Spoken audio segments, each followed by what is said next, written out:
Hello friends, आज daily 5 questions इस video series का आज 13वां दिन है। आज हम देखेंगे डे 12 यानी कल के जो क्वेश्चंस है उसके आंसर्स और आज के नए 5 questions. Welcome to my channel MSA simplified studies. Let's start with today's yesterday's answer, that is day 12 के जो क्वेश्चंस थे उसके आंसर्स पहले देख लेते हैं। तो कल का पहला सवाल था the UV range lies between, UV range कौन सी होती है। तो आपका क्या आंसर है देख लीजिए, चेक कीजिए। और आंसर है 380 टू 200 नैनोमीटर। एग्जैक्टली 400 टू 200 होता है, बट अगर हम मोर प्रिसाइज अगर जाते हैं तो वो है 380 से लेके 200 नैनोमीटर। ओके, नेक्स्ट क्वेश्चन है alpha beta unsaturated carbonyl compounds are most conveniently identified by. Alpha beta unsaturated compound सबसे अच्छी तरीके से किससे पता चलते हैं हमें। आपका जो जवाब है उसे चेक कीजिएगा, यूवी स्पेक्ट्रोस्कोपी। बराबर है, क्यों? क्योंकि यूवी स्पेक्ट्रोस्कोपी में डबल बॉन्ड को आइडेंटिफिकेशन कर रहे हैं, जिसकी वजह से उसमें ट्रांजिशंस होते हैं। अल्फा बीटा अनसैचुरेटेड मतलब डबल बॉन्ड है, और कार्बोनिल कंपाउंड्स यानी उसमें भी वापस से डबल बॉन्ड है, तो ये इजीली आइडेंटिफाई हम कर सकते हैं। 58 question number, presence of NCH3 and OCH3 group in a molecule can be differentiated by। कौन से इससे होगा? यस, डेफिनेटली एनएमआर से होगा। आईआर से भी हो सकता है, but it get confuse between N and O, दोनों पर भी लोन पेयर है, तो आईआर से थोड़ा कॉम्प्लिकेटेड होता है, बट एनएमआर से you can easily differentiate in between these. Okay, next question number 59, the component in a plant extract may be identified with isolation by one of the following tool। जो plant के extract होते हैं उसका isolation करने के बाद हम उसे कौन से इससे आइडेंटिफाई कर सकते हैं। तो उसके लिए हम हाइपरनेटेड टेक्निक यूज करते हैं, जो कि है एलसीएमएस यानी liquid chromatography and mass spectroscopy. इसमें क्या होता है, लिक्विड क्रोमेटो के जरिए हम उसका स्पेसिफिक आइसोलेशन कर सकते हैं अच्छे से, और उसके बाद मास स्पेक्ट्रोस्कोपी के द्वारा उसका आइडेंटिफिकेशन भी हम अच्छे से कर सकते हैं। लास्ट क्वेश्चन ऑफ डे 12 उसका आंसर क्या है, क्वेश्चन क्या है पहले देखते हैं। In UV spectroscopy the changes in electronic energy is always associated with charges in. Okay, UV spectroscopy में जो चेंजेस होते हैं इलेक्ट्रॉनिक एनर्जी में, उसकी वजह से जो हमारा आइटम होता है उसके अंदर क्या चेंजेस होते हैं, कौन सी एनर्जी में, जिसकी वजह से यूवी स्पेक्ट्रोस्कोपी काम करती है। या हम शॉर्ट में कहें कि यूवी स्पेक्ट्रोस्कोपी क्या मेजर करता है, कौन से चेंजेस मेजर करते हैं। तो जो चेंजेस या चार्जेस होते हैं वो वाइब्रेशनल एंड रोटेशनल एनर्जी के चेंजेस यूवी स्पेक्ट्रोस्कोपी काउंट करता है। ओके, ये तो थे पांचों सवाल। आपके 5 में से कितने सवाल आए वो कमेंट बॉक्स में ज़रूर बताइएगा।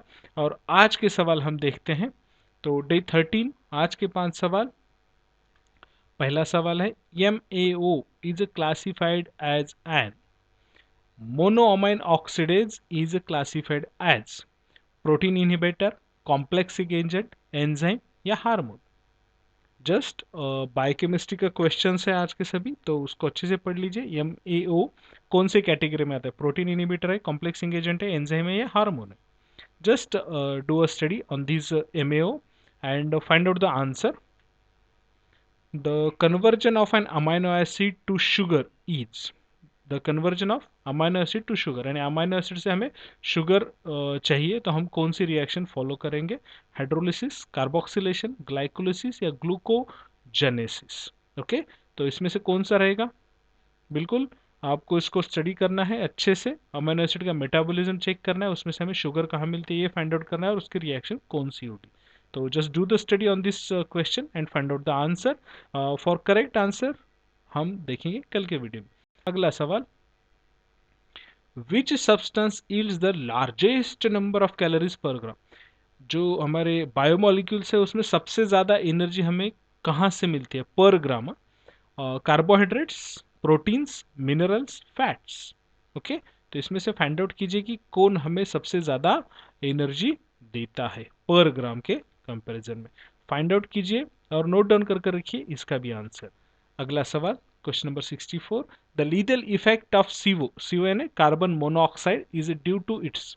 कार्बन मोनोऑक्साइड हमें घातक है हमारे जान के लिए, या बहुत ज़्यादा जानलेवा हो सकता है, क्यों? Why? Because it have its vapour pressure, क्योंकि उसके वेपर प्रेशर की वजह से। क्योंकि वो वाटर में सोल्यूबल है, यानी H2O सोल्यूबिलिटी की वजह से। Ability to form CO2 easily, या उसकी एबिलिटी है कि वो जल्दी से CO2 फॉर्म कर सकता है। या आखिरी ऑप्शन है ability to combine with H B यानी हीमोग्लोबिन, या उसकी आदत है या वो इजीली, उसकी एक कुवत है कि वो हीमोग्लोबिन के साथ कंबाइन हो सकता है इसकी वजह से। तो चारों में से कौन सा करेक्ट ऑप्शन है, फाइंड आउट कीजिएगा और बताइएगा कल, या कमेंट में भी आप तब तक बता सकते हैं, कल हम फाइनल आंसर्स देखेंगे। We can do a competition in a comment for the correct answers. आप जितने कमेंट्स देते जाएंगे उतना आपके लिए भी फायदा होगा कि कौन कौन सा आंसर दे रहा है। अगर साथ में रीजन दे तो बेटर रहेगा। So this will be one type of discussion हो सकता है हमारा।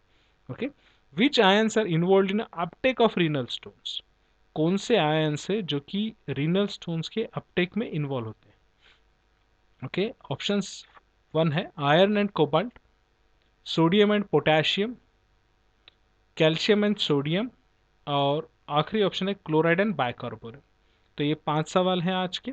ओके, अब इसमें से कौन से सवालों के आपको जवाब आते हैं वो आप डायरेक्टली कमेंट बॉक्स में लिखिए। अगर आपको किसी क्वेश्चन को प्रॉब्लम हो रहा है तो आप उसका स्टडी कीजिए, फिर उसके बाद कमेंट में आंसर दीजिए। और अपने फ्रेंड सर्कल से भी बोलिए कि आंसर दे, और उसका अगर पॉसिबल है तो रीज़न दे कि इस वजह से ये आंसर है। कल हम इसका डिस्कशन करेंगे। ओके, सेम तरीके से आज के 5 सवाल के जवाब कल मिलेंगे, और कल वापस से नए 5 सवाल। ओके, तो देखते रहिए हमारा channel MS simplified studies. Video को लाइक कीजिए, शेयर कीजिए, और do more study, so more revision will be there. Okay, ज़्यादा से ज़्यादा क्वेश्चंस को आप पढ़ते जाइएगा तो आपका प्रैक्टिस होता रहेगा। Practice makes man perfect. Thank you all of you.